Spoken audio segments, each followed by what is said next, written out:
noite a todos. Boa noite. Muito bem-vindos. Comentava antes com o Padre Gustavo a nossa alegria de ver, né, quando o povo se motiva a participar da igreja aqui com bastante gente, com representante de todas as comunidades. Então, nos alegramos muito bem-vindos. Talvez, ou provavelmente, alguns vindo direto do trabalho, cansados, mas com boa vontade se dispuseram a estar aqui nesta noite. Quando Jesus ele escolhe o grupo dos apóstolos, interessante que diz o livro dos Atos dos Apóstolos que os discípulos, os apóstolos, se reuniam para ouvir os ensinamentos de Jesus Cristo, para dizer que boa vontade na igreja, claro que serve muito, e muito do nosso povo tem muita boa vontade, mas agora ouvir os ensinamentos de Jesus, entender o que nosso Senhor fala, é primordial no seguimento a nosso Senhor, porque nós passamos a caminhar não mais como tateando no escuro, e sim convicto dos ensinamentos que nosso Senhor nos ensina. E é por isso que nós estamos aqui nesta noite, ouvirmos o que o Senhor fala e ouvirmos aquilo que Ele nos fala por meio da sua igreja. Jesus Cristo, Ele nunca se manifesta, ou poucas vezes, de forma isolada, e sim por meio da igreja. Por isso que nós participamos da nossa igreja. Eu gostaria de, nesse sentido, convidar a todos a se colocar em pé para nós iniciarmos o nosso encontro, mas que formação também é momento de espiritualidade, porque quando nós conhecemos Jesus Cristo, nós celebramos melhor, e saber o que nós estamos celebrando, isso sem dúvida alguma vai nos ajudar muito na qualidade das nossas celebrações. Iniciemos em nome do Pai, do Filho e do Espírito Santo. Amém.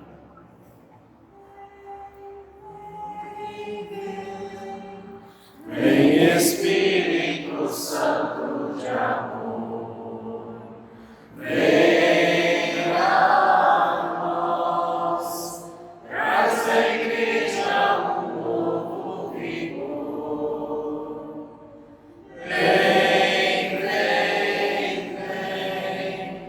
Vem Espírito Santo de amor, vem a nós, traz à igreja um novo vigor. Mais uma vez, bem baixinho.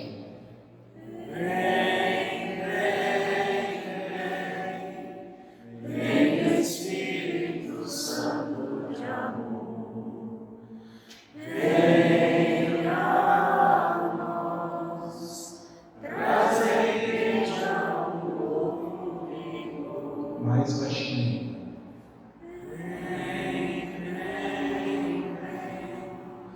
Vem Espírito Santo de amor, vem a nós, traz à igreja um novo vigor.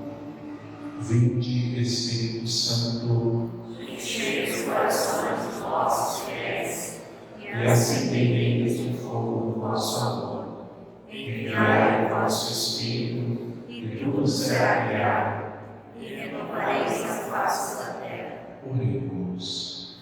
Deus, que instruíste os corações dos vossos fiéis com a luz do Espírito Santo, fazei que apreciemos retamente todas as coisas, segundo o teu Espírito, e gozemos sempre de sua consolação. Por Cristo Senhor nosso. Podemos nos sentar. Em nome do nosso Conselho Pastoral Paroquial, os coordenadores o Paulo e Angelita, também em nome da coordenação da liturgia, o Jorge e a Aline, a Marina está no trabalho, vai atrasar um pouquinho, mas está chegando. Gostaria hoje de acolher o Padre Gustavo Batista. O Padre Gustavo brincava lá na casa, que é a foto que estava na divulgação do encontro de liturgia. Ele dizia assim: olha como ela é diferente, né? As pessoas não pensavam em ver, mas não é mesmo, né? Há uns 10 anos atrás, quando entramos no seminário, mais, né, Gustavo? 15 anos, pode dizer, né? 14 anos. Os dois éramos nós, mais magrinhos, um pouquinho mais agitadinhos, mas o tempo não foi muito generoso conosco nessas partes. Padre Gustavo Batista, meu colega de turma, entramos no seminário em 2008 juntos. Eu comentava com ele na casa, a primeira noite que chegamos no seminário, era bastante nervosos. Ele, eu e outro colega sentávamos ali no quarto e conversávamos sobre o momento que nós estávamos iniciando na vida, período de seminário, partilhando os nossos sonhos. Hoje nós dois somos padres, com a graça de Deus. Outro colega é um bom pai de família, agora na Bahia, também constituiu família, com filhos, e Deus vai fazendo assim a nossa história. O Padre Gustavo, ele é pároco da paróquia São José do Sarandi, também é mestrando em teologia, mestrando em liturgia na PUC de Porto Alegre. Possivelmente, talvez, quem sabe mais adiante possa fazer o doutorado, mas isso já faz parte dos projetos de Deus para a vida dele no futuro, e Deus encaminhando. O Padre Gustavo é o referencial da liturgia da arquidiocese. Eu sempre disse aqui, vocês são testemunhas disso, Padre Gustavo, que aqui o padre não está, no caso eu, para ensinar aquilo que eu penso sobre a liturgia, ou os meus caprichos pessoais, né? E sim, aqui nós formamos aquilo que a igreja de Porto Alegre, a igreja particular de Porto Alegre, da nossa arquidiocese, pensa a respeito da liturgia.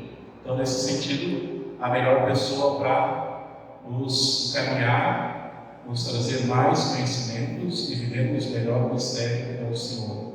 Muito obrigado, seja muito bem-vindo e se sinta em casa. Uma salva de palmas ao Padre Gustavo.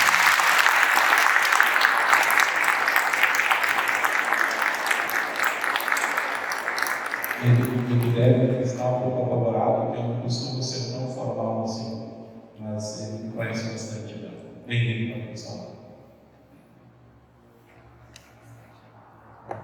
Obrigado, Padre Edivelton. Como falou o colega de turma, né? Estamos juntos no seminário, esse já há algum tempo, e a alegria de estar aqui novamente, estive na novena, né, de Nossa Senhora de Fátima.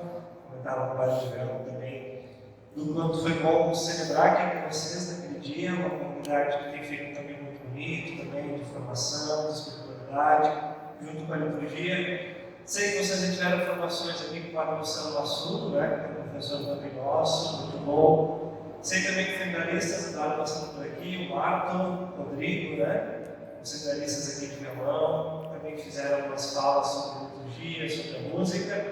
E hoje talvez a gente venha para dar esse reforço, essa continuidade, esse entusiasmo também pelas formações aqui na comunidade. Nós temos também de pandemia, um pouco mais de afastamento, e a graça de Deus que nos reúne também então nesta noite. Para a gente começar, a gente acabou de fazer um gesto também na oração, que a gente está ali, é o gesto do sinal da cruz, né? Então vamos liberar nossa mão direita, se tiver alguma coisa na mão, caneta, celular, né? E vamos fazer esse gesto, então, que está ali, né? O sinal da cruz. Em nome do Pai, do Filho e do Espírito Santo. Amém. Muito bem, a gente fez um gesto. Eu morei um tempo em Tapes, sei que o Padre Edivelton também trabalhou por lá, antes de ficar padre no estádio. Lá em Tapes a igreja está sempre aberta, e quando ficava lotado, mais ou menos aqui, percebia muito que as pessoas passavam na rua, passavam na frente da igreja e faziam o sinal da cruz. O sinal da cruz sempre nos acompanha no resto. E também uma oração. Simples fato de fazer o sinal da cruz, a gente pode dizer que a gente está rezando. Ele é um sinal que faz parte da liturgia também, né? A gente inicia a missa com o sinal da cruz. Então ele é um gesto que significa um rito. E além de ser um gesto, a gente fala, né? O que a gente fala em nome do... Em nome, né? Em nome do Pai, do Filho e do Espírito Santo. Quem é o Pai, o Filho e o Espírito Santo? Seu nome, né? Que nome é isso? Santíssima Trindade. E a Santíssima Trindade é o nosso Deus, que é Pai, Filho e Espírito Santo. Mas a cruz é de quem? Jesus. O que foi a cruz? O que foi a cruz de Jesus? Pode falar, sem medo. Foi a forma que ele morreu, né? Mas por que ele morreu na cruz? Salvar para nos salvar do quê? Você pergunta, como é que veio o pecado? É tudo isso, justamente essa é a brincadeira, a provocação, né? Aí a gente fez o sinal da cruz e falou de tanta coisa, né? Do Pai, do Filho, do Espírito Santo, de Deus, do ministério da Trindade, do amor de Cristo na cruz, que salvou pela cruz.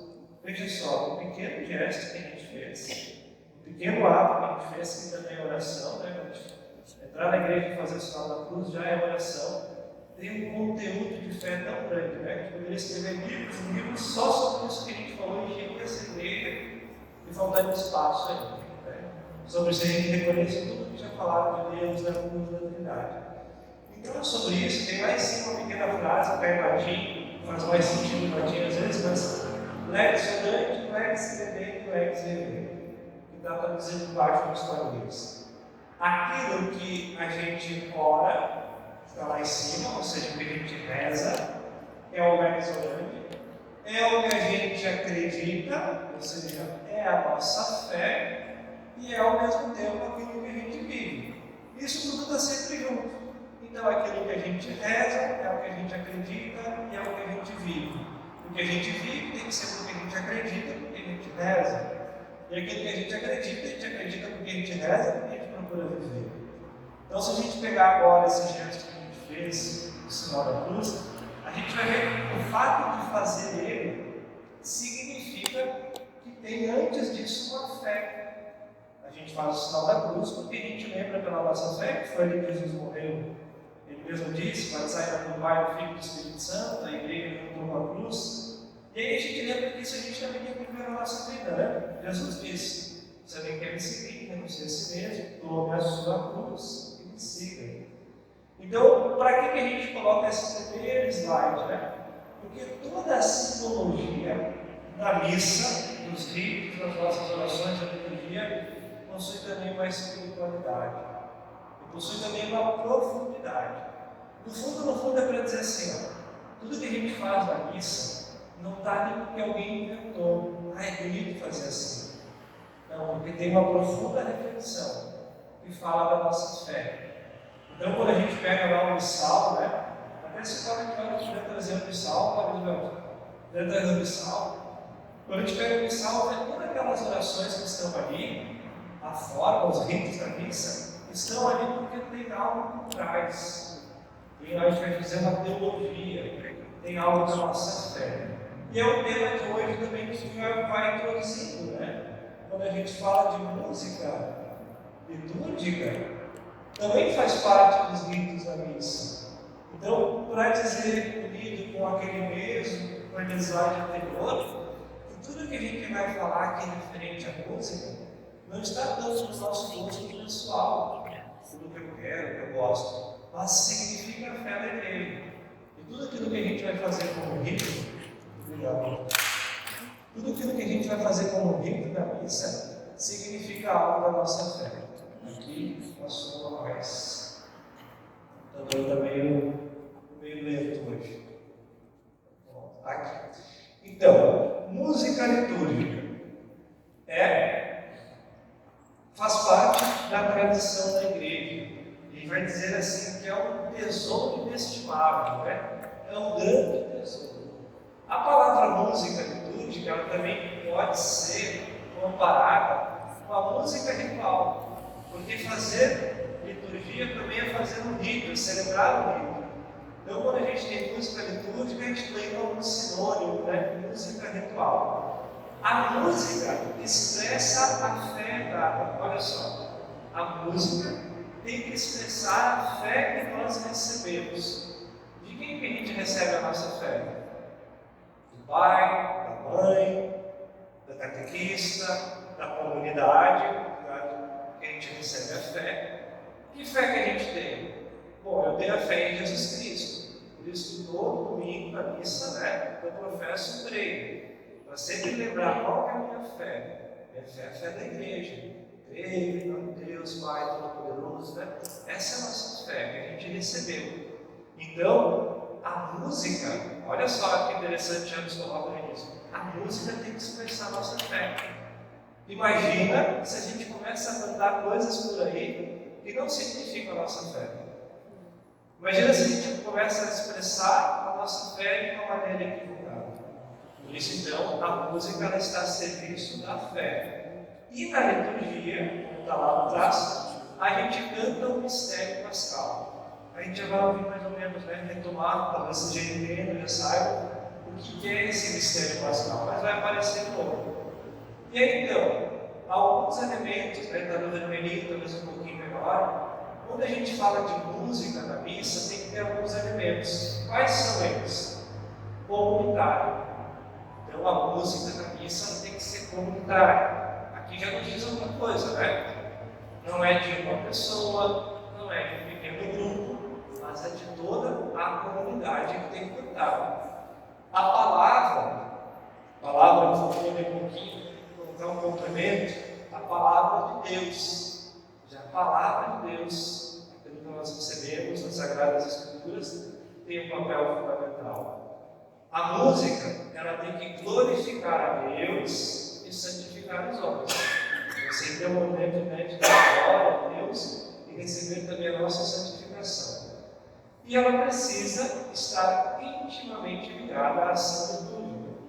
Por exemplo, a gente vai ver depois, retomar, talvez alguns já tenham visto, quando os seminaristas estiveram aqui, mas quando a gente faz um canto de entrada, que ação é essa? Bom, é uma ação, nós estamos nos acolhendo, nós estamos unindo a nossa voz com a nossa voz, cada um está chegando de um canto, de um lado, do trabalho, de casa, se reuniu na comunidade, então o canto de entrada ele vai nos unir. Esse é o rito da entrada, não é só acolher o padre que vem na procissão, mas acolher toda a comunidade. Então, a música que a gente vai cantar precisa estar unida com ninguém. Ou seja, o que a gente está falando, cantando, a forma como a gente está cantando, tem que expressar o que aquele momento da missa quer dizer. Então, tem vários cantos da missa, né? E a gente vai ver um pouquinho sobre isso. Então, esses assim como introdução, é só para a gente trazer presente.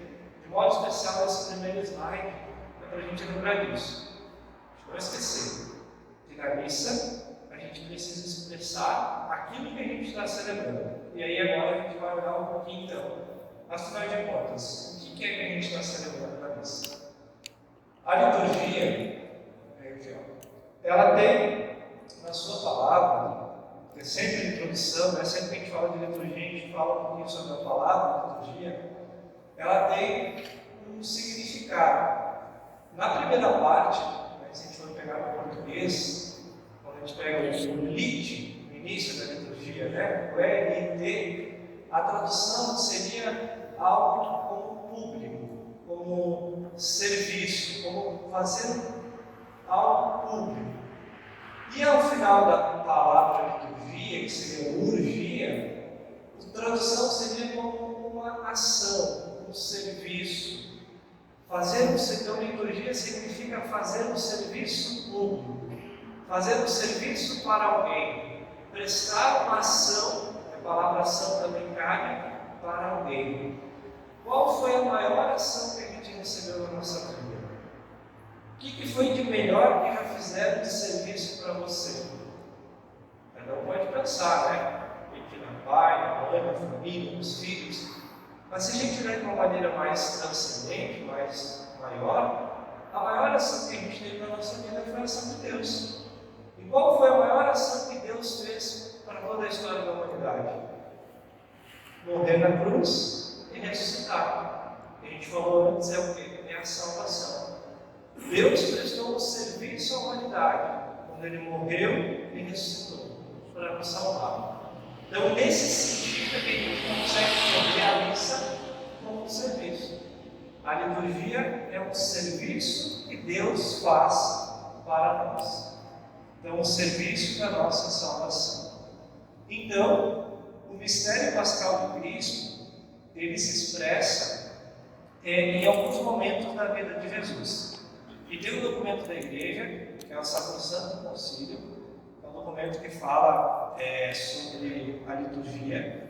E nesse documento, lá no número 5, tem esse texto. Eu sempre gosto de trazer ele para nos introduzir a esse mistério. Lá em cima está escrito assim: Deus quer que todos os homens se salvem e cheguem ao conhecimento da verdade.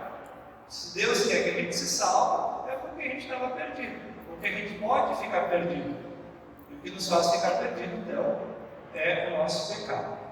Lá no Antigo Testamento, tendo falado outrora, muitas vezes, e de muitos modos aos nossos pais pelos profetas, ou seja, a tradição do Antigo Testamento, e que Deus ia falando com o seu povo, chegou um momento que chegou à plenitude dos tempos. Ou seja, aquilo que aconteceu no passado foi para preparar um grande momento.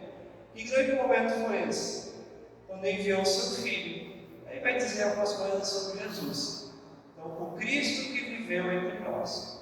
Então, no Antigo Testamento, ele preparou a vinda de Cristo.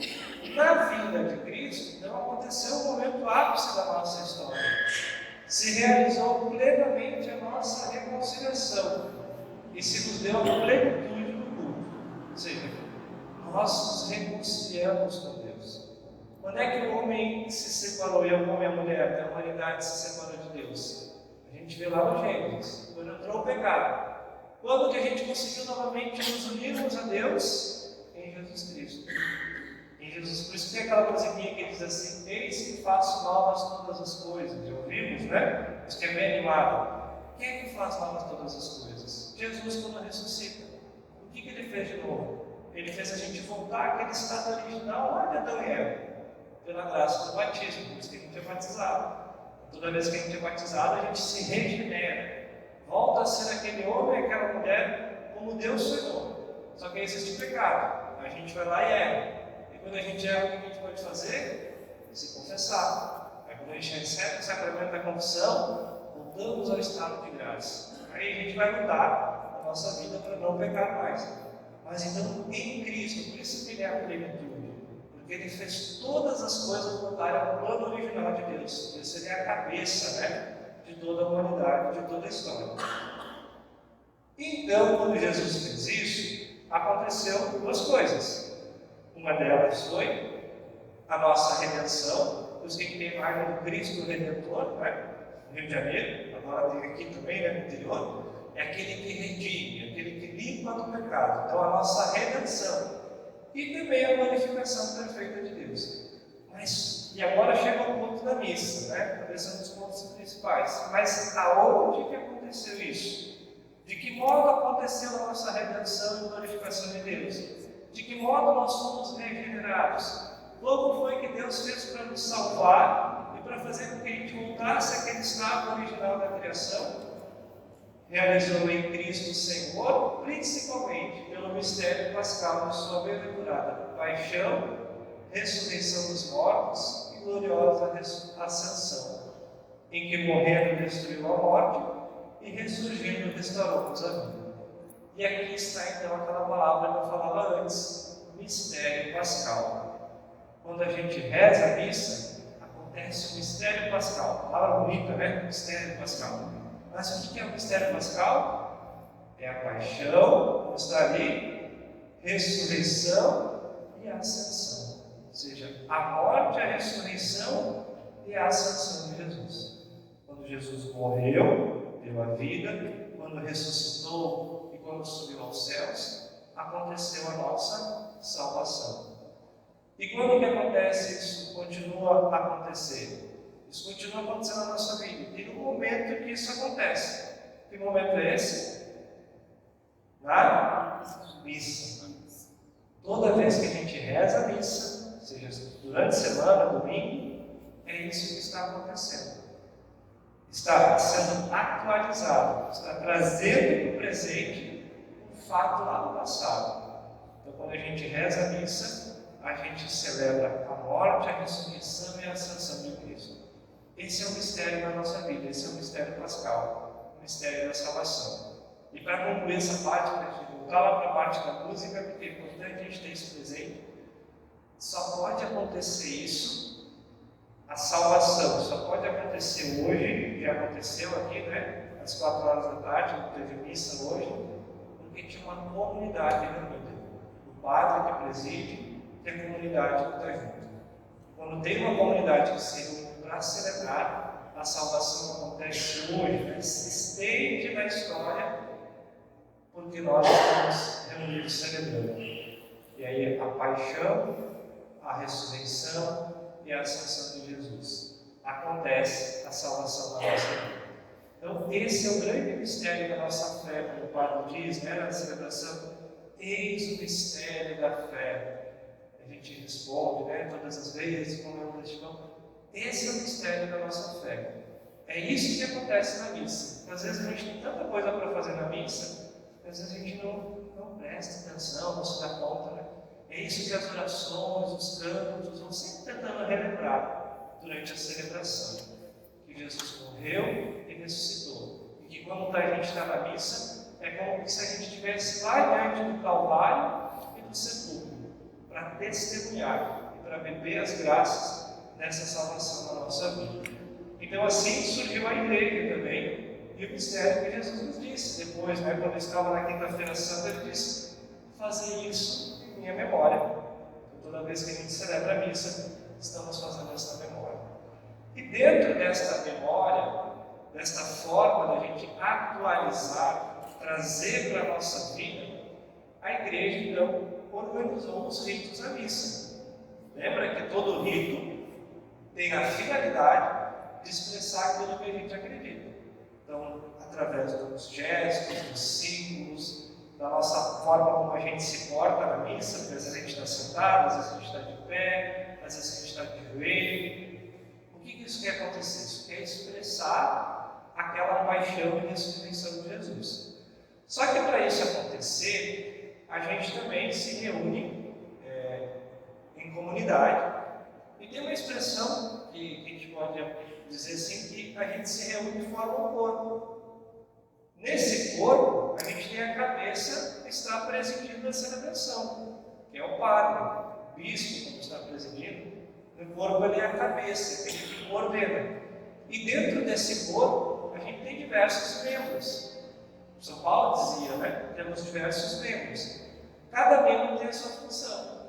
Nesse corpo da missa, tem o que vai ser o leitor, tem o que vai ser o acólito, o ministro, o salmista, o músico que fez a acolhida, a pessoa que veio antes e preparou o ambiente, e até mesmo quem não tem nenhum ministério que está participando da missa forma parte desse corpo. Mas quando que um corpo está vivo? Como a gente sabe que um corpo está vivo? Quando ele tem alma. O corpo que perde a sua alma é quando morre. Quando a gente morre, a nossa alma se separa do nosso corpo. Então a gente pode dizer assim que na missa, quando a gente está no corpo, a nossa alma é a música. A música é a alma da celebração. A palavra alma diz aquilo que anima, que dá vida, aquilo que nos faz também estarmos mais alegres. Então, a música é a alma da liturgia. Vai ter 4 características. Eu só elenquei as 4 ali, depois a gente vai ver uma por uma. Ela é expressão da oração, ela é sinal de unidade, ela é elemento que enriquece a celebração e ela é ministério litúrgico particular. E a gente vê que ali o ministério litúrgico particular está escrito, né, em letras maiúsculas, que ela vai ter depois um slide só para a gente poder falar um pouco sobre isso. Então, na missa, a gente quer expressar, vou botar aqui, ó. Na missa, a gente quer expressar, a gente quer tornar em rito aquilo que a gente acredita. E o que a gente acredita é que Jesus nos salvou. Nos salvou quando morreu e ressuscitou. Então a gente tem um desafio. fazer com que esse mistério ele se transforme em vida, em ritos. Então, a expressão da nossa oração. E como que a música nos ajuda? A música, unida à palavra no canto, expressa a oração com delicadeza. A oração adota no canto uma expressão mais penetrante. E aí pode ser assim, a gente pode chegar aqui, vir na missa, né, como a gente vê, e às vezes a gente escuta a palavra de Deus, que também é oração, né? Tem uma mão aqui, bonito, novo, a gente escuta a palavra de Deus, ela entra no nosso ouvido, a gente escuta ela. E aí depois tem alguma música que vai ser cantada, e essa música parece que toca mais dentro do fundo do nosso coração do que a palavra quando foi lida. Porque parece que a música penetra mais, né? A gente fica com uma sensibilidade maior. Então a música tem essa função. A oração adota com o canto uma expressão mais penetrante. Parece que a música tem aquele serviço de fazer tocar lá dentro, porque às vezes só com a palavra o nosso ouvido escuta, mas parece que não acolhe tanto. Então a música presta um serviço para a oração. A música está a serviço. Ela é sinal de unidade. Por meio da união de vozes, chega-se a uma união mais íntima de corações. Eu falei, às vezes, no canto de entrada, né? Cada um de nós vem de um momento de vida. A gente pode chegar na missa no domingo e estar muito feliz, está muito triste, está muito preocupado, talvez está com mais esperança, uma expectativa de algo que vai acontecer. Mas quando a gente começa a cantar a mesma música no canto de entrada, ao ouvir a nossa voz, nós então formamos um só corpo, nos unimos intimamente, nos unimos como comunidade. Então, cantar na liturgia também é unir as nossas vozes e os nossos corações, como está ali nesse sinal de unidade. Ela também é um elemento que enriquece a celebração. A música como um sinal de festa. Não é fazer festa também quando a gente tem música, celebrar, nos alegrar, até mesmo dançar. Nada mais festivo e mais grato na celebração sagrada do que uma assembleia que todo, o seu todo, expressa sua fé e sua piedade por meio do canto. Então é também elemento festivo. E aqui eu vou voltar no aspecto que eu estava falando antes, é bem importante também, que é falar da missa como sacrifício e como banquete. Lembra que eu falei o que significa a missa? É celebrar a morte. A gente celebra a morte de Jesus. E como que ele morreu? Na cruz, um sacrifício, uma oferta. Por isso que no altar, ele também lembra a mesa do sacrifício, onde os animais do Antigo Testamento eram imolados. Eles colocavam lá o animal e se matava ele. Por isso que Jesus é o cordeiro, né? Lembra os animais, o cordeiro imolado. Mas também a missa, a gente não pode esquecer que é ressurreição, é a vida que venceu a morte, é o bem que venceu o mal. E o sinal da ressurreição presente na missa é a presença de Jesus na Eucaristia, porque se ele está vivo, ressuscitado, ele ficou presente através de nós nas espécies eucarísticas, no pão. Então, também a gente não pode deixar de esquecer que esta mesa aqui lembra a mesa do banquete, que Jesus quis comer com seus discípulos na última ceia. Então, estar na missa também é estar alegre, é estar festivo, é estar com o coração radiante, porque aquele que morreu está vivo e morreu por amor e ressuscitou porque nos ama mais ainda. Então, ao mesmo tempo que tem o aspecto do sacrifício, a gente não pode esquecer que tem o aspecto da alegria. E aí tem uma passagem nos Evangelhos que nos ajuda a compreender isso. A gente lembra da passagem dos discípulos de Emaús? Lembramos dessa passagem? 2 discípulos de Jesus estavam indo para casa tristes. Por que eles estavam indo tristes para casa? Lembramos por que eles estavam tristes voltando para casa, para Emaús? Porque Jesus tinha morrido. E aí o homem apareceu no caminho e começou a caminhar com eles. Eles não sabiam quem era esse homem. Esse homem começou a falar das Escrituras, do Antigo Testamento. E quando chegou numa encruzilhada, né, ele fingiu que ia seguir, e os homens disseram: vem com a gente, vem jantar com a gente, já está tarde. E aí, quando esse homem estava no caminho, tomou o pão, abençoou, os olhos deles se abriram, e eles reconheceram que aquele que caminhava com eles era Jesus ressuscitado. Aí eles se alegraram, aqueles que estavam tristes ficaram alegres e voltaram.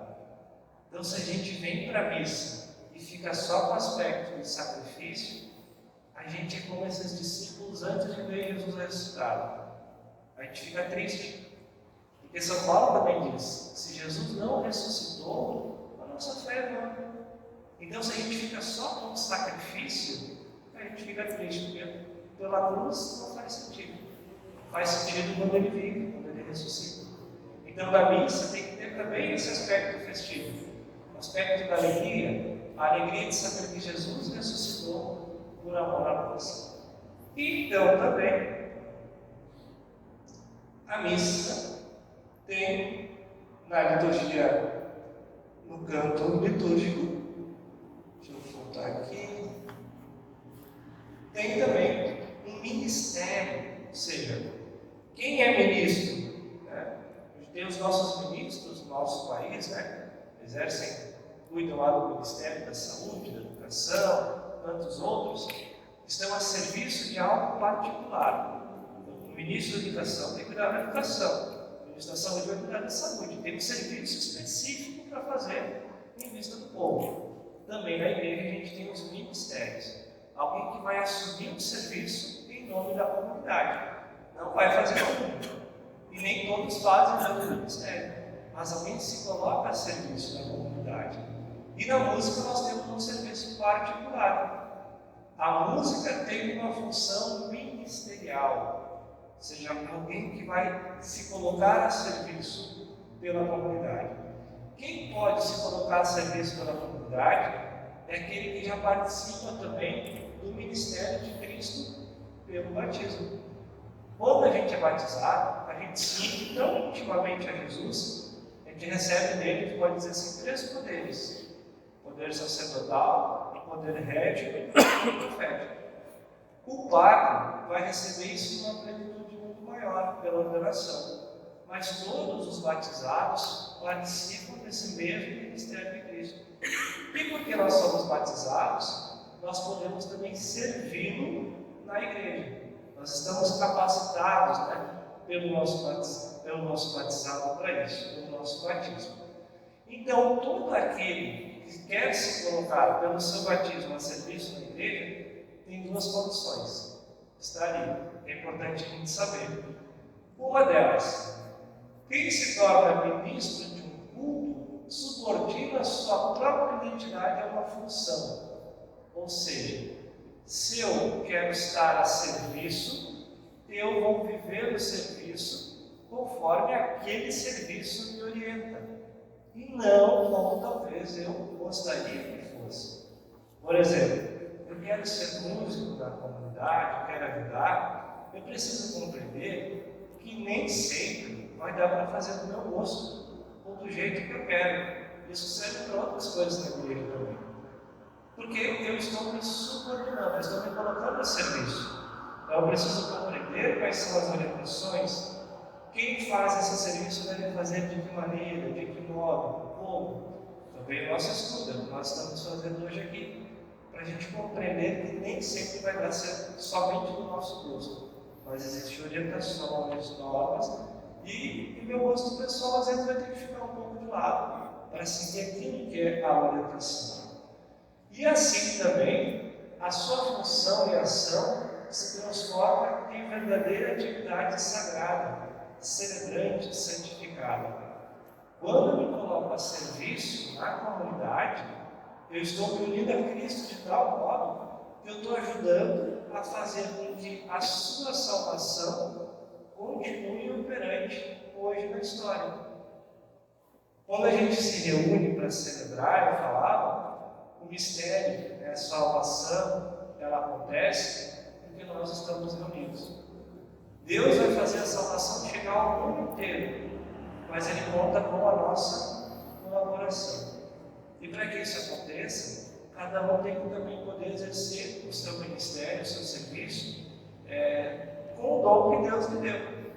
Aqui com certeza tem muitos músicos, não é? Que estão aqui hoje. Então, que bom, coloquem o seu serviço para que Deus continue a salvar a humanidade através da igreja. Quem não é músico e sabe ler, pode ajudar fazendo as leituras. Quem se sente um chamado mais específico, através do ministério Ministério Extraordinário da Comunhão, levando comunhão aos doentes, ajudando na missa. Então, para a gente perceber que Deus quer nos salvar, mas Ele conta também com a nossa ajuda. Né? Jesus não vai vir cantar na missa, não vai vir tocar na missa. Visitar o doente, Ele até pode, né? Que o doente sinta a presença dele. Mas quem vai levar a comunhão? Aquele que se coloca a serviço. Então, Deus quer também contar com a nossa ajuda. E a nossa ajuda se torna, então, uma ação sagrada. A função ministerial da música, na liturgia, tem uma relação fundamental com a palavra. Cristo está presente em sua palavra, pois quando se lê a Sagrada Escritura na igreja, é Ele que fala. Está presente quando a igreja suplica e canta salmos. Então, isso é uma expressão bonita. Quando alguém está cantando um salmo, está emprestando a sua voz a Deus. Quando está cantando, também está emprestando a sua voz para que Deus fale e continue a falar hoje com o seu povo. Só ver uma coisinha aqui, então, para otimizar o nosso tempo. Dentro disso temos algumas características. Como que deve ser, então, os cantos? Se o canto tem que expressar aquilo que a gente acredita, nada mais, talvez fundamental, do que a gente na própria palavra. A nossa fé vem da palavra de Deus. Então, os cantos devem procurar ser inspirados biblicamente, para que, através da sua beleza e sua arte, proclamem com maior solenidade a palavra de Deus. Então, cantar é tornar uma palavra solene. Já pensaram nisso, né? Quando a gente canta, podemos dizer assim: que canto nós estávamos cantando antes ali? Como é que era o canto? Vem Espírito Santo. Ó, uma coisa é falar, né? Vem Espírito Santo. Agora vamos tornar essa palavra mais solene, mais festiva. Vamos dar uma alma para essa palavra? Vem Espírito Santo de amor. E continua, né? Não é diferente? Então, cantar é dar uma alma, é dar uma solenidade. E imagina se a gente pegar então a própria palavra de Deus e cantarmos ela. Tem uma outra também que a gente pode cantar, né? Buscai primeiro o reino de Deus e a sua justiça. E aí segue também, né? Então a gente pode pegar uma letra da palavra de Deus e dizer: buscai primeiro o reino de Deus. Mas se a gente cantar ela, parece que o conteúdo que eu falava, né? Entra mais dentro da nossa alma. Então, a palavra de Deus ser o fundamento das nossas letras das músicas. Primeiro, não podemos encarar a música na liturgia como um divertimento. Já que a missa está aí, vamos fazer a missa, né, mais alegre, mais festiva. Vamos inventar algumas coisas para trazer mais as pessoas para a missa, né? Será que a gente não pensou isso? Para tornar mais leve, mais agradável, mais movimentada. A missa meio parada, a gente tem que tornar ela um pouco mais alegre, mais festiva. Aí eu sempre lembro de uma coisa nesse aspecto. Tem todo um contexto histórico, a gente poderia voltar, mas o tempo vai indo, né? Quando a gente quer fazer da missa mais alegre, a gente corre o risco de fazer da missa um programa de auditório.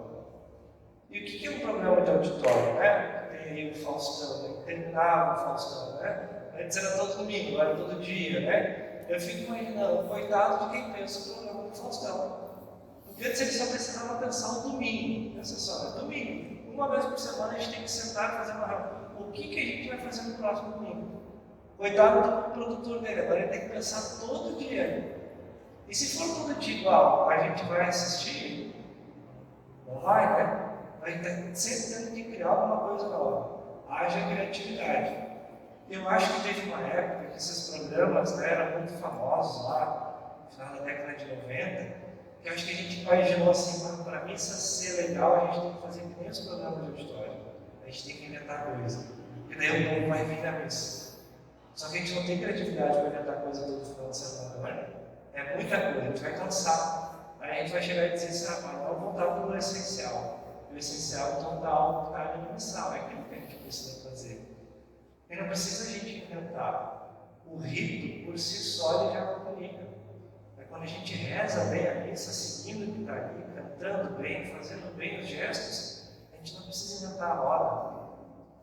A força do Espírito Santo vai agir no rito. Mas é uma pessoa que chegou na igreja e não sabe o que está acontecendo. Aí tem um aspecto que a gente às vezes tem dificuldade com a igreja também. A missa, isso é uma dificuldade nossa. A missa é para as pessoas já evangelizadas. Feio isso, né? Quer dizer que os outros não podem participar? Não, devem, podem vir. Mas só vai entender a missa quem fez a catequese. Por isso tem a questão da catequese para as crianças. Dizem que não tem uma catequese básica porque é difícil de compreender. Por isso que às vezes as pessoas vêm, né, no 7º dia, no batizado, a gente fica olhando para eles, mas que estão perdidos. Então mesmo, eles não estão compreendendo o que está acontecendo. E aí é difícil. Então, por isso que antes da liturgia é a catequese. Né? As crianças, às vezes, quando elas estão na catequese, elas ficam muito perdidas.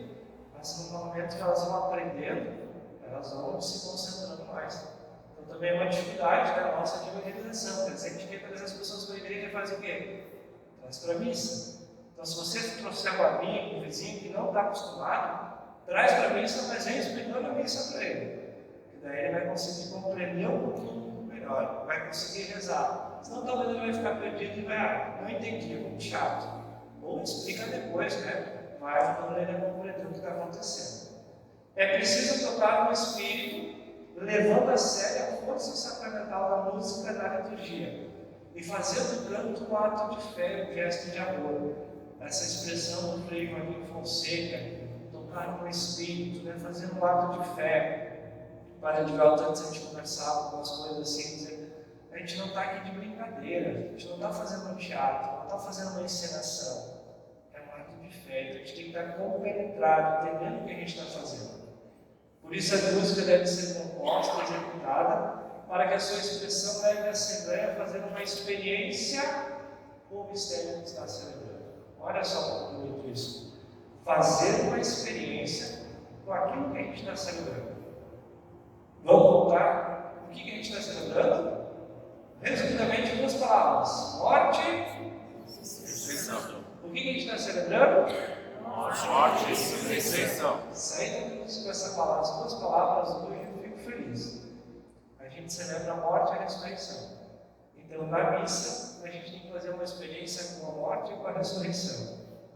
E aí tem o padre Luciano, que esteve aqui, uma vez ele falou assim: às vezes a gente sai da missa com vontade de rezar, porque a gente não conseguiu rezar na missa. Prepararam para pensar nisso, né? Será que a gente reza sempre na missa? Espero que sim, espero que a gente consiga. Aquele dia que eu vim aqui para celebrar com vocês, eu consegui rezar durante a missa, porque a comunidade estava bem preparada celebrando. Mas a música, o canto, a liturgia tem que nos fazer vivenciar uma experiência de fé, que é o mistério que a gente celebra. Muito bem, então para a gente seguir na nossa formação e também para não ser muito mais extenso, eu penso que quando os seminaristas estiveram aqui, eles também partilharam do que cantar cada parte das missas, né? Como que é cada parte, o que significa e o que deve ser cantado. Isso seria então a sequência também desta formação, que talvez a gente não vá conseguir tocar tudo isso, né? Bastante coisa e o tempo foi andando. Mas, só para a gente trazer presente e retomar algo, que dentro da missa a gente tem partes que nós chamamos de partes fixas, que são textos próprios que estão contidos no missal, que é esse livro aqui que o padre usa, né? Que é um livro que orienta as orações da missa. O que são cantos fixos? Vocês já sabem, relembramos, né? São aqueles que têm uma letra estabelecida, como, por exemplo, o canto do Glória. Mas o Glória tem uma letra estabelecida? Sim, né? Está ali, ó. Eu tirei uma foto da parte que está no missal. A letra do canto do Glória, ela é a que geralmente agora tem vindo no nosso folheto. Aqui sim, o folheto, sim, né? Sim.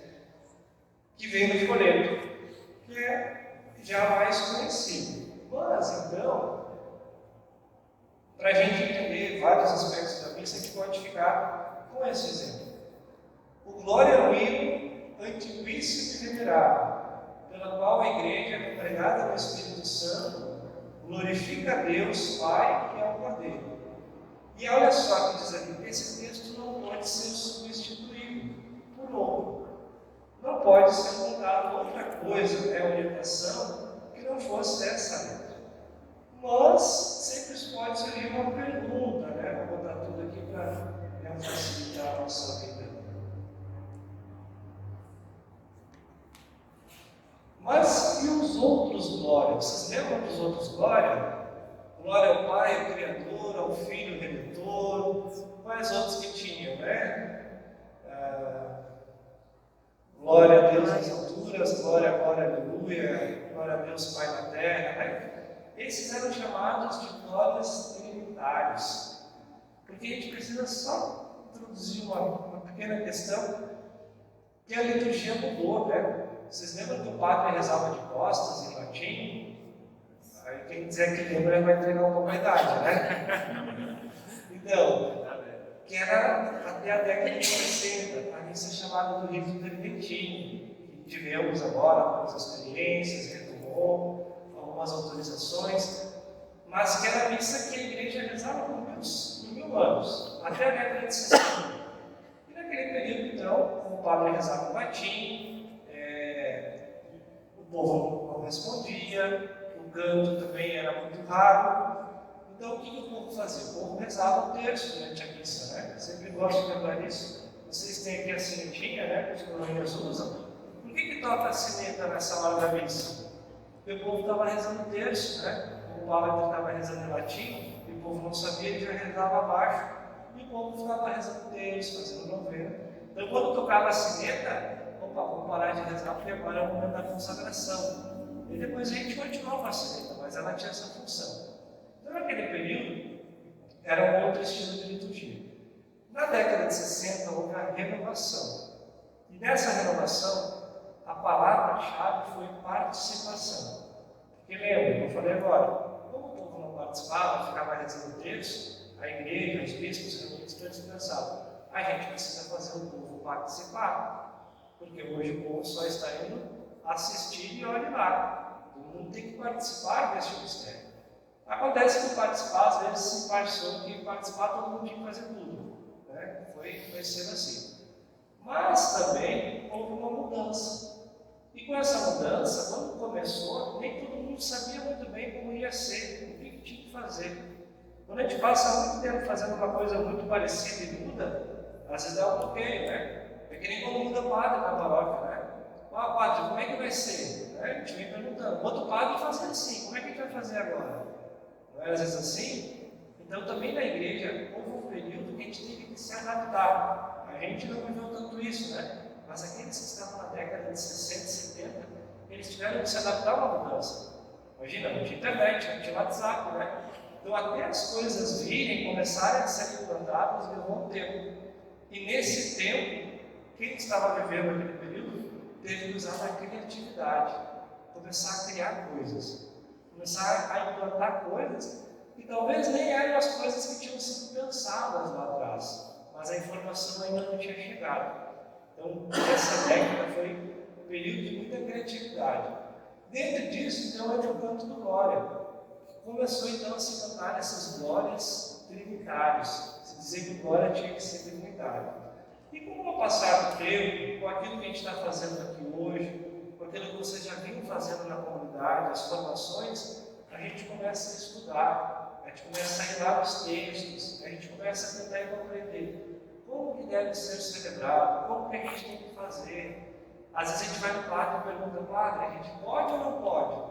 Aí o padre não tem que dizer sim ou não. O padre tem que começar, o padre, nós, a gente vai dizer assim, mas o que a gente precisa fazer? O que está lá no texto? Porque se dizer pode ou não pode, parece que o padre tem autoridade, né? Esse padre quer isso, aquele padre quer outro. Não. O que a igreja nos pede? Aí a gente começa a entrar na formação, a procurar, pesquisar. Isso começou a acontecer na vida da liturgia nos últimos anos. A gente começou a procurar entender como deve ser celebrado mesmo. E aí algumas coisas começaram a mudar. E a gente pode ver pelo folheto, esse glória, né, começou a mudar, começou a vir uma letra mais fixa, mais estabelecida. Então, a primeira atitude que a gente tem que ter com a liturgia, como está lá em cima, às vezes é o respeito. Porque se algumas coisas mudaram, de um tempo para cá, não foi por má vontade, porque as pessoas são ruins ou são más, mas cada um fez aquilo que podia na sua época. E a nossa parte agora, a nossa época é continuar estudando, continuar aprofundando, continuar conhecendo, para continuar fazendo aquilo que a igreja nos pede, para continuar podendo celebrar bem o nosso mistério. Então, por isso, a gente tem que sempre se perguntar, diante das dúvidas da missa, da liturgia, qual o sentido, qual o significado, o porquê que a gente faz isso. Não ficar só no pode ou não pode, porque senão a gente não vai aprendendo, né? A gente só vai executando o que os outros nos dizem. Então, aqui fica um pequeno estudo, não vou falar sobre tudo isso aqui por causa do nosso tempo, né? Mas, resumidamente, como usei esse exemplo de Glória, para dizer que às vezes algumas coisas vão ser novidade. E aí o padre vai chegar na missa, quem teve uma formação, vai dizer, olha pessoal, agora, quem sabe, vamos seguir a letra universal. Aí alguém vai dizer assim, mas padre, a vida inteira a gente cantou desse jeito, por que tem que mudar agora? Porque talvez agora as informações estão chegando. Agora a gente está tendo a oportunidade de falar. Porque talvez no passado nem todo mundo estava tão consciente, e aí as coisas vão evoluindo. E aquele que já tem o conhecimento, sabe como é que ele tem que ser com o outro? Caridoso. Ele tem que entender que talvez o outro não sabe aquilo que ele sabe. Porque às vezes nas nossas comunidades a gente é para ser caridoso, a gente é duro, né? Eu fui lá na formação do Padre Gustavo e ele falou que tem que ser assim agora. E aí a pessoa que já fica brava, já dá briga, cada um vai para um lado, né? Mas isso não acontece aqui, né? Acontece lá nas mesmas da paróquia. Então a gente tem que ser caridoso. Assim como as informações chegaram lentas para nós também, pode ser que para os outros também não tenham chegado. A gente vai ter que sentar, explicar, conversar, fazer a formação novamente, voltar. Tudo muito ao seu tempo, com caridade, né? Mas também procurando continuar fazendo aquilo que a igreja está nos apresentando. E para começar a concluir também, porque eu não é muito demorado, tudo aquilo que eu estou falando aqui, se a gente também não conseguiu pegar muito, o padre posso depois passar nos slides, não tem problema, está à disposição, né, para o estudo depois mais aprofundado. Mas tudo que o padre está falando aqui está num livrinho, bem fininho, que também não é muito caro, que a gente consegue comprar lá em Porto Alegre, na livraria Paulus, que se chama Quem Canta, o que Cantar na Liturgia. Bem pequenininho, né? Leitura bem tranquila também. Que vai explicando também as partes que serão os próximos. O que cantar em cada parte da missa. Toda essa introdução básica que eu fiz, está tudo aqui. Então, é uma oportunidade também de leitura e de aprofundamento. Mas seguindo também essa ideia de nós continuarmos evoluindo, crescendo, aprofundando a liturgia, aqui na nossa arquidiocese, como o padre Divaldo falou, eu também estou à frente, junto, né, à comissão de liturgia. E dentro da comissão de liturgia, a gente tem um setor que a gente chama de setor música litúrgica. A liturgia é mais ampla e o setor música fala só sobre a parte da música. Existe um grupo dentro desse setor que nos últimos anos procurou promover ensaios, fazia diversos ensaios para apresentar cantos novos para as comunidades. O que novos compositores foram fazendo? E de uns anos para cá, nosso arcebispo Rogério nos incumbiu, então, de fazer o binário. Qual que é a proposta do binário? Continuar apresentando cantos novos para atualizar, de alguma maneira, aquele livrinho que deve ter no paróquia chamado ACC. Vocês lembram, né, do ACC? Já tem aí muitos e muitos anos. Então, é dar uma olhada, assim, a proposta missionária. Vamos pegar cantos que possam não só substituir. O novo não é bom porque é novo, né? Mas aquilo que é bom, que pode ser usado nas comunidades. E aí, dessas reuniões que a gente foi fazendo, e uma delas, o padre Renato, que é compositor, Renato Chumbo, nós já temos visto cantos dele, ele diz assim: olha, tem cantos que eles vão ser perenes. Não importa o tempo que for, a gente vai estar cantando ele. A gente pode ver alguns na cabeça, né? De repente, a barca, me chamastes, eis-me aqui, Senhor. São cantos que talvez não importa a atualização que a gente vai fazer, eles vão estar sempre na nossa memória. E tem outros cantos que talvez a gente vai substituindo e vai aprendendo outros novos. E aí surgiu, então, dentro desse trabalho, esse nosso 2 primeiros fascículos, que a gente chamou então de Binário Litúrgico.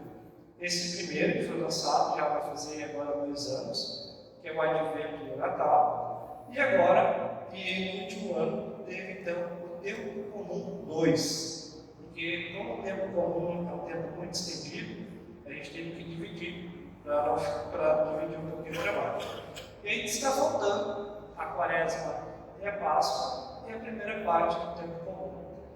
E aí a gente foi fazendo um trabalho de seleção de cantos bem criterioso, assim. Primeiro de procurar fontes, ir atrás de músicas, né? Compositores, o que é cantado por aí. E aí o que a gente faz? Só para entender o processo. Por exemplo, a gente pega o primeiro domingo da Páscoa, e todo mundo vai encontrar cantos que caibam no primeiro domingo da Páscoa. Mas qual é o critério? A palavra de Deus daquele final de semana. A gente vai lá e vai ver quais são as leituras do primeiro domingo da Páscoa. São essas. E aí vai ser por aí, vai pela internet, colocando o que a gente já conhece, já tem sido, quais cantos que existem e poderiam ser cantados nesse domingo. Muitos músicos fazem isso, né? Às vezes eu escolher um canto de ação de graça, vai lá e pensa, a liturgia desse final de semana é a multiplicação dos pães. Então, de repente, aquele canto a gente pode cantar aqui. Foi mais ou menos isso que a gente fez.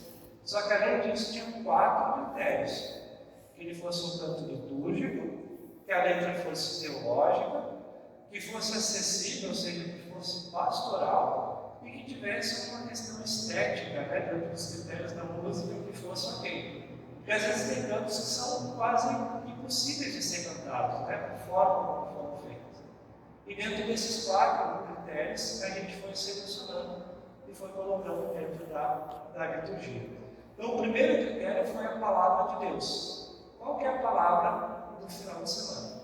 E depois tem um outro aspecto, que às vezes a gente não está tão acostumado, porque esse livro aqui fica mais com o padre, que é o livro do missal, que cada missa possui também, vou pegar aqui por exemplo, uma antífona, vou dizer aqui do segundo domingo da Quaresma, que é uma antífona de entrada, que geralmente é um salmo. No segundo da Quaresma está aqui. E também tem uma antífona para a comunhão. E existem cantos que cantam essas antífonas que estão aqui. A gente não está muito acostumado com elas. Então, nos ajudaram também a criar esse critério de quais músicas. Então, quando a gente pega o nosso ligário e a gente vai abrindo ele aqui, a gente pega um canto, por exemplo, deixa eu abrir aqui, vamos ver. Por exemplo, aqui veio o canto 16, que é das partes de entrada, diz assim: uma voz fez-se ouvir, e embaixo está escrito o segundo domingo do Advento. Então, o próprio livrinho já está indicando que esse canto aqui ele está em consonância com a liturgia do segundo domingo do Advento, para que a gente possa, quando cantar, escolher um canto que seja específico. O que isso aqui significa? O terror dos músicos. É um terror, não é? Porque a gente diz assim, tempo de Advento é tão fácil cantar, né? Esse tempo de advento do Deus, 4 domingos cantando o mesmo plano de entrada, né? Coisa mais fácil, não precisa nem ensaiar. Já faz 20 anos que cantando esse canto, não é? Não é bem mais fácil? Mas agora, quando a gente pega aqui, a gente vai lá vem o canto, nunca vi esse canto. Onde é que eu vou encontrar isso aqui? Como é que eu vou ensaiar? Aí a gente vai lá e vai digitar o site da Arquidiocese de Porto Alegre, que até um QR Code aqui atrás, ó. Quem usa o QR Code, embaixo está escrito o site. Aí a gente vai digitar lá o site. Vai selecionar lá no segundo domingo da Quaresma. Já vai aparecer toda a lista de cantos. Vai ter um íconezinho que a gente vai clicar e já abre a página do YouTube, que a maioria dos vídeos dos seminaristas gravaram. E aí você vai escutar. Aí do lado você vai clicar, já vai abrir uma páginazinha com a partitura. E aí se você quiser ter uma página que você clica e todas as músicas que vêm no folheto da missa, no folheto do Dia do Senhor, já estão ali selecionadas, uma por uma. E já está tudo ali prontinho no PDF, com todas as letras da música. Aí o que a gente precisa fazer? Quando a gente entrar na escala da liturgia da missa, a gente vai olhar, eu vou contar sem ser esse domingo com o outro. O que eu vou fazer essa semana? Eu vou vir na paróquia, vou entrar na secretaria, vou vir na missa, vou pedir um folheto para o padre. Padre, tem um folheto do outro semana? Tem. Pega o folheto, leva para casa. Que música está aqui? Ah, essas músicas eu não conheço. Onde é que eu vou encontrar elas? No site da Arquidiocese. Música litúrgica. E lá está prontinho. Já está até gravado, já tem partitura. É só escutar e tentar assimilar. Não conseguir, não tem problema. Vai naquilo que você consegue. Mas pelo menos a gente tem um esforço para fazer. Ah, mas é coisa demais, é novidade, não sei. Mas aí vem o nosso amor. Lembra quem estava falando lá? A gente está aqui a serviço da liturgia. Para que quando vocês forem colocar a serviço, estejam com o coração cheio da graça de Deus. Então, da minha parte, um pouco seria isso. Não conseguimos chegar todos ali nos slides, né? Mas coloco à disposição também da comunidade, a gente envia ali, e quem necessitar pode ali recorrer também. E a indicação do livro para formação. Quem sabe nós poderíamos abrir para algumas poucas perguntas que pode ficar dúvidas, né? Essa questão do inário, Padre Gustavo, nós aqui na paróquia adquirimos. Quem sabe as pessoas perguntem por que nós não usamos aos domingos. No início até tive a tentação de colocar à disposição aos finais de semana, mas depois alguém me dizia assim: Padre, o pessoal vai acostumar a cantar de novo aquela meia dúzia de cantos e não vai mais esforçar-se por aprender os que estão no folheto. Aí nesse ponto eu recuei. Mas os dias de semana que nós não temos os folhetos, o pessoal que é acostumado a usar dia de semana. Final de semana cantamos aqueles que estão nos folhetos, né? Então, só para ficar essa questão clara que pode surgir esta dúvida. Sempre digo que eu acredito na inteligência das pessoas, né? Por isso nós fazemos as formações. Quando nós buscamos o aprendizado, nós somos capazes de aprender. Isso, na verdade, vocês deveriam ficar felizes. O povo não acha o padre não acha que nós somos burros. O padre acha que nós podemos aprender. E hoje realmente tem acontecido com limitações, mas tem acontecido nesse sentido muito bem. Muitas vezes nós também, né, nos dão funções que nós também não sabemos muito bem como desempenhar. Nós vamos lá, nos esforçamos, nos estudamos, tem homilias difíceis às vezes de fazer também, mas nós vamos lá e vamos nos esforçar, nos empenhar e aprender, né? Então é nesse sentido assim, antes que surja esta questão. E só para aproveitar também dentro desse comentário do Padre Divelton, que cada vez mais a gente tem feito um trabalho, nós não somos os responsáveis pela elaboração do folheto, né? Existe um setor, mas cada vez mais os cantos que estão nesses livros vão aparecer lá, né? Não faria muito sentido, né? Então, às vezes, mesmo que a gente tenha ali um folheto na nossa mão, provavelmente vai ser cantos que estão no nosso horário e que também estão lá no site para consulta, para aprendizado também. E nós também temos uma questão prática, para Gustavo é pároco, né? Sabe do que eu estou falando? Nós renovamos os folhetos agora em agosto, e é quase 13 mil reais, né? Então, o folheto também é um investimento que a paróquia faz para que nós possamos usá-lo, né? Senão não teria sentido algum. Então, também tem essa questão bem prática. Então, quem sabe se alguém tiver algumas questões, creio que umas 4 ou 5 questões no máximo, né, Padre? Pode ser? Pode ser. Aí podem levantar a mão e eu levo o microfone para fazer as perguntas ao Padre Gustavo. Bem tranquilos, podem perguntar, estamos entre irmãos. O Padre falou demais, né? Começou e não parou de falar, então, ficou alguma dúvida, pode ser feita. Aproveitem a sabedoria do Padre Gustavo, que tem conhecimento na área, né? Importantíssimo.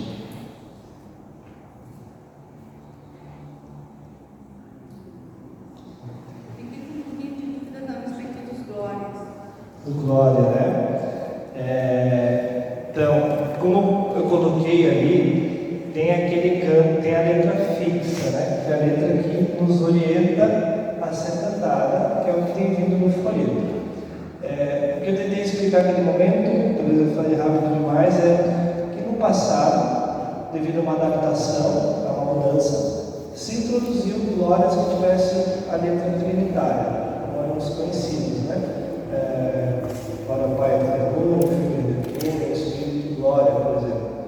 E com o passar do tempo, então tem sido feito o trabalho de mostrar para as comunidades que existe uma letra que deve ser cantada. E o que é essa letra? Se a gente for pegar a letra original do Glória, ela é a doxologia, ela é o por Cristo de uma maneira estendida. Nós cantamos nessa letra um glória a Deus por Jesus Cristo no Espírito Santo. É quase aquilo que o Padre faz no final, né? Por Cristo, com Cristo e em Cristo. A voz Deus na unidade do Espírito Santo. Então ela é um hino que fala muito mais de Jesus Cristo, mas que é a Deus também pelo Espírito Santo. Seria cantado no estado do folheto, e se não tiver folheto, no estado inário, não. No inário, glória, esse glória, quando tem uma letra fixa, a letra vai ser sempre a mesma, seria sempre a mesma, só que tem já várias melodias para não ficar sempre repetida. Não sei se aqui canta, mas muitos cantam aquele glória a Deus nas alturas. Só que, claro, ele não vai querer cantar a mesma melodia sempre, né? Porque senão vai cansando. Então existem outras melodias para esta letra. E é tudo um processo com calma. Quem estava na missa no final de semana vai ver que no folheto não era bem essa letra. Tinha um outro glória, porque fizeram algumas adaptações. Porque é difícil fazer melodia para aquela letra, não foi feita algumas adaptações. É válido também, não é ruim, mas o bom é sempre tentar cantar aquela letra que é fixa, né? E o que é importante, talvez, né, Padre Gustavo, dentro dessa questão dos cantos fixos, às vezes surgem essas adaptações, como você bem coloca, e as pessoas vêm nos perguntar, mas por que então que acontece isso, né? O primeiro liturgo da diocese é o bispo, eu sempre digo isso, né? E se o bispo autoriza que esses cantos estejam ali, e nós estamos em comunhão com a igreja particular de Porto Alegre, a gente vai cantar. Eu fiz essa questão para ele uma vez, falando sobre o Glória, como existe se adaptado, né? Eu sou muito de memória para letras de música, como foi no final de semana. Glória a Deus nos altos céus, paz na terra, seus amados. Essa é uma adaptação. Eu perguntei ao Jamil, esse pódio, ele respondeu da seguinte maneira: devemos trabalhar para que seja o hino oficial. E aí eu fiz uma interpretação: devemos trabalhar. Ele não disse que tem que ser. Então tem que ser assim. Nosso foco é que nem aquela coisa assim, né? O padre falou que eu mudei, né? Eu estou com foco. O meu objetivo é emagrecer. Esse é meu objetivo, tá? Mas até para chegar lá vai levar um tempo, né? Vai ter que ser feito um exercício. Então daqui a pouco a gente vai dizer, o nosso foco é um dia cantar só a letra fixa. Mas até chegar lá talvez vai ser um trabalho. Porque eu tenho capelas onde eu vou rezar lá na minha comunidade, que o pessoal ainda está lá no Glória Trinitário, lá naquele outro. Então se eles estiver cantando esse adaptado, já é melhor que o Trinitário. Para tentar um dia chegar lá na letra fixa. Isso vale para tudo, né? A nossa vida é assim, né? A gente não muda de uma hora para outra. E mudar de uma hora para outra, às vezes é aquele sem caridade. É aquele que chega na comunidade e diz assim, ó, agora tem que ser assim. Agora é assim porque assim está certo. Esse é o sem caridade. A nossa vida ela é feita de processos, nós ficamos devagarinho às vezes, né? Então, com calma a gente chega lá. Mas ainda assim, como seria essa letra fixa? Como ter certeza que aquele ali é a letra fixa? Tá. Aí sim, no inário, aqui vai ter, se a senhora tem, na coloca tem, aqui tem a letra fixa, na página aqui que fala do Glória. Ali eu projetei, tem no missal. E é que às vezes realmente no folheto vem adaptado, né? Mas no próprio missal, aqui também na página 14, aqui vai ter o que é a letra fixa. Aqui não tem adaptação, o que veio aqui é a letra original. E que o senhor traz também a questão um dos 4 critérios, né? É o bem pastoral, né? A questão pastoral. Então, se o povo está com a letra de um canto em mãos, eu suponho que as pessoas vão conseguir acompanhar melhor tendo aquela letra ali do que eu cantar um canto que eu acho liturgicamente o melhor, mas talvez para a comunidade naquele momento não. Então também ter essa sensibilidade, acho importante, né? É sempre também um caminho e um contexto, né? Da onde nós estamos, com quem nós estamos celebrando, né? Com as pessoas, com a comunidade, se a comunidade tem costume ou não tem, tudo tem que ser às vezes com calma, com ensaios. Uma dica também, né? Às vezes o pessoal pensa, mas esse canto a comunidade não conhece. Então a gente também chega cedo na missa, né? Então às vezes se cada missa a gente pegar, não sei se é um costume, se o padre também autorizaria, né? Mas se cada missa, pessoal, hoje, antes da missa, 5 minutos, o canto de comunhão hoje é diferente, talvez a gente não conheça. Vamos passar pelo menos o refrão, daí a estrofe o músico sustenta, mas agora o refrão, para quando chegar no refrão, a gente cante junto pelo menos. Já vai ter sido um pequeno ensaio, já preparou também o ambiente para a oração. Né? Uma outra questão Bom, me passou a pergunta, como surgiu, eu faço. Tem mais alguém que queira perguntar?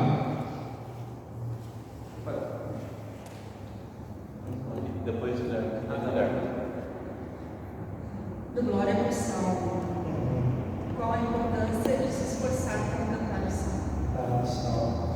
Ele é propriamente um canto, né? E como a gente falava, até o exemplo que a gente deu, o canto soleniza a palavra.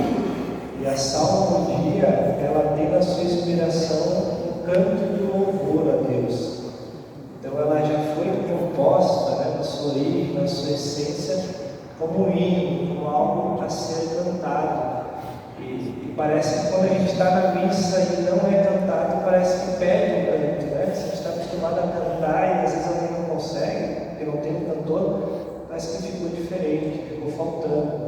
Então ele também tem o sentido de ser uma resposta, por isso que ele é responsorial. Não no sentido que a gente está respondendo ao salmista que está cantando, mas a gente está respondendo à primeira leitura. A função do salmo na missa é ser uma resposta da comunidade à primeira leitura que foi lida. Então todos cantam juntos. Né?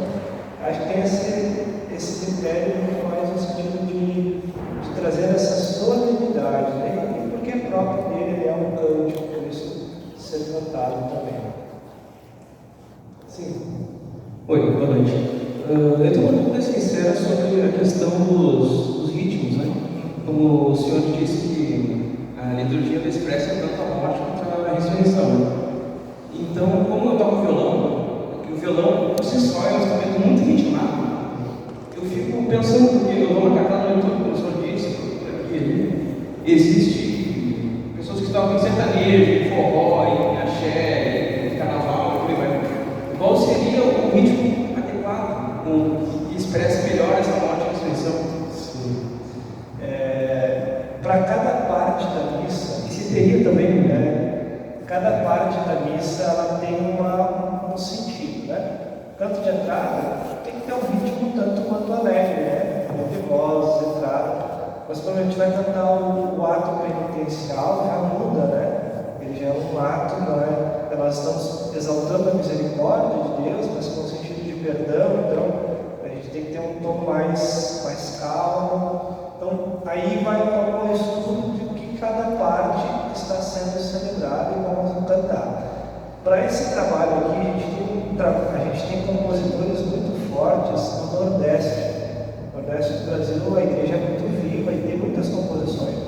Só que quando a gente vai pegar cantos do Nordeste, é muito estilo baião, porque é o próprio deles, né? Eles têm essa pegada mais. Então, se a gente vai escutar músicas de lá, então os nossos músicos que nos ajudam nesse trabalho, alguns cantos eles não, esse canto é bom, a letra é boa. Aí é papel de músico que eu não sou tanto, eles fazem uma mudança do ritmo. Eles dizem assim, aqui no sul, eu participo das reuniões, eu fico ouvindo eles falam assim, aqui não vai pegar, o nosso povo não vai conseguir, a gente não está familiarizado nesse canto. Né? Aqueles cantos que vinham muitos nos CDs da campanha da fraternidade, lembra, né? Sempre muito ritmo do baião, que não é tanto nosso jeito. Então, olhar cada parte e cada parte vai ter o seu canto. De uma maneira muito particular da igreja, universal, né? Essa igreja universal do mundo inteiro, nós temos a ideia do canto gregoriano, que é aquele canto dos monges, né? Que a gente às vezes ouve, né? Como um canto oficial. E ele meio como que adapta o canto para a igreja. Então, quando a gente pega alguns cantos, muitos dizem, mas os cantos da igreja são meio parados, né? Mas é que eles têm essa origem lá naquele canto dos monges, para que dê uma certa, vamos dizer assim, normatizada na igreja. Mas vai ter expressões, tem comunidades, né? Nosso cenário tem, por exemplo, tem canções da comunidade de Canção Nova, tem canções da comunidade de Shalom, que são cantos que respeitam os critérios, eles são mais animados, mais festivos, mas passaram, foram avaliados, ok, podem estar ali. Então, cada momento da missa tem a sua característica.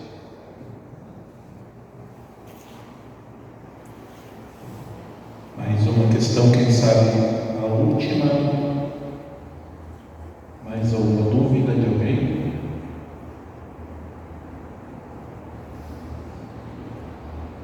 Isso que o senhor traz a questão da cultura, né? Muitas vezes eu acho que nós temos a tendência de sempre fazermos uma análise partindo do nosso ponto de vista apenas, né? Eu acho bem interessante essa questão do Nordeste, realmente ser culturalmente um povo muito mais, digamos assim, de forma, quem sabe, bastante popular, né? Um povo mais faceiro. E o nosso povo gaúcho, querendo ou não, é um povo mais reservado. Eu acho interessante nesse sentido. Mas o Padre Gustavo falava antes também, os passos que nós vamos dando são gradativos. Padre Leandro Querel dizia, né, uma coisa é o mundo ideal.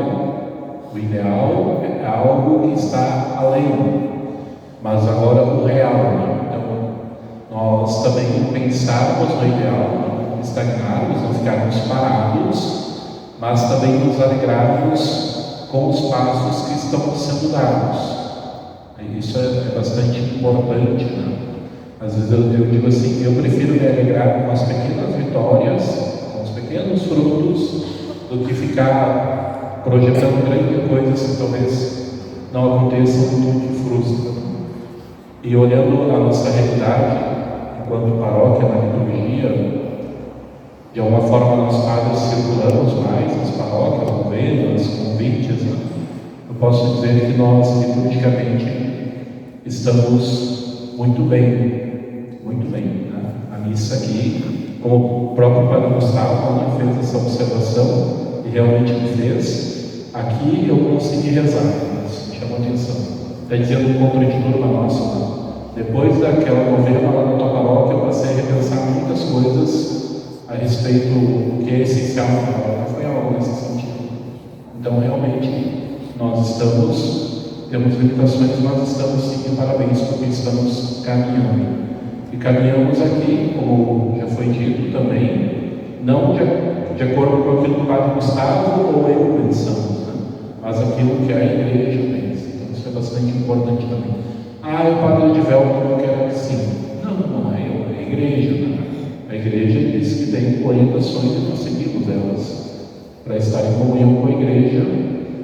Como diz o próprio Dom Armando Butiol, repercutiu bastante uma frase dele, né? Falando sobre as missas do Padre Marcelo. Ele dizia: na liturgia todos nós somos servos. Ninguém na liturgia faz algo para chamar a atenção para si. Ele usava uma expressão que agora não me lembro. Mas Eu gosto de liturgia. Isso. Aquele que atrai para si, né?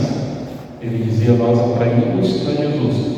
Inclusive o Papa é servo na liturgia, ele não é dono da liturgia. Então, nesse sentido, chama bastante atenção. Padre Gustavo, é isso? Perfeito. Então, pediria para a Aline, quem sabe, conduzir o canto para nós encerrarmos a nossa oração. Aline, quem sabe pode pegar o microfone aqui. Nós podemos nos colocar em pé. Aqueles que já estão quase dormindo, quem sabe podemos acender a luz lá, Jorge. Isso. Central está escrito.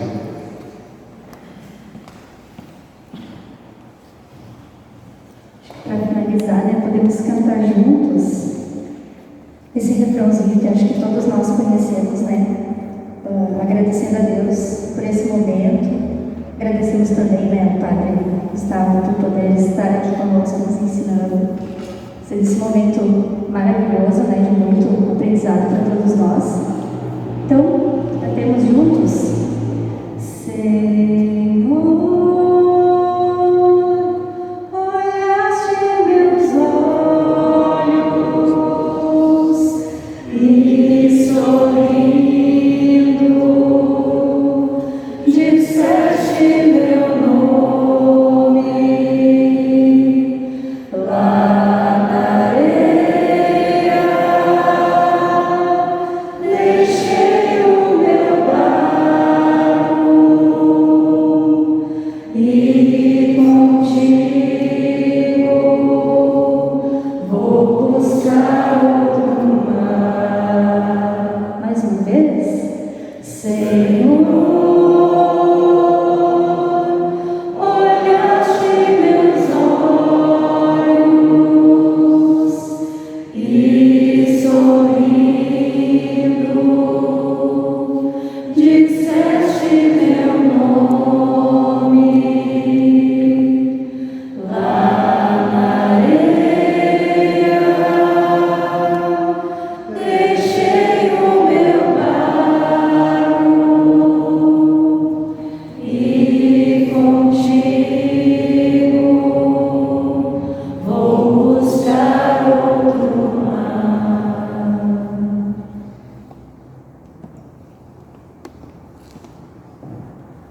Mais uma vez, em nome da coordenação da liturgia, do Jorge e da Aline. Aline, como eu disse no início, se atrasou um pouquinho devido ao trabalho, mas que bom que esteve conosco. Também em nome do nosso CPP, o Paulo e a Angelita, agradecendo ao Padre Gustavo.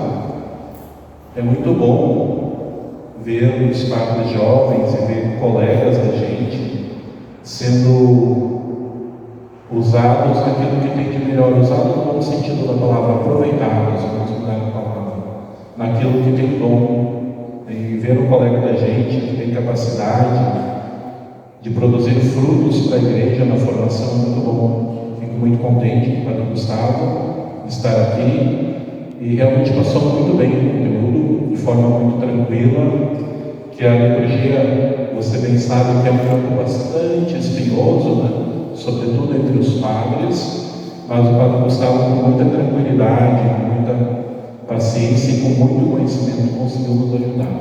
Então, ao Padre Gustavo, mais uma vez, uma salva de palmas a ele.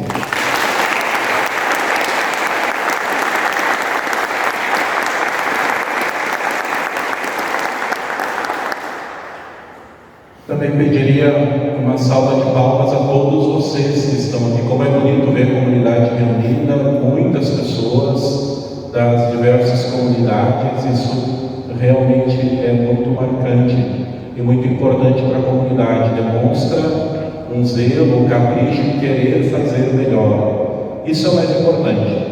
Muitas vezes nós não conseguimos fazer melhor.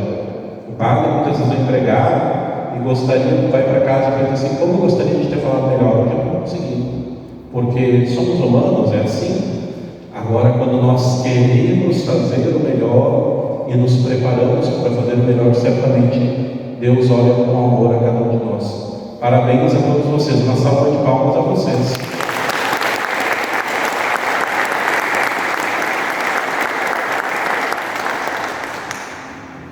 Ave Maria, cheia de graça, o Senhor é convosco. Bendita sois vós entre as mulheres, e bendito é o fruto do vosso ventre, Jesus. Santa Maria, Mãe de Deus, rogai por nós, pecadores, agora e na hora de nossa morte.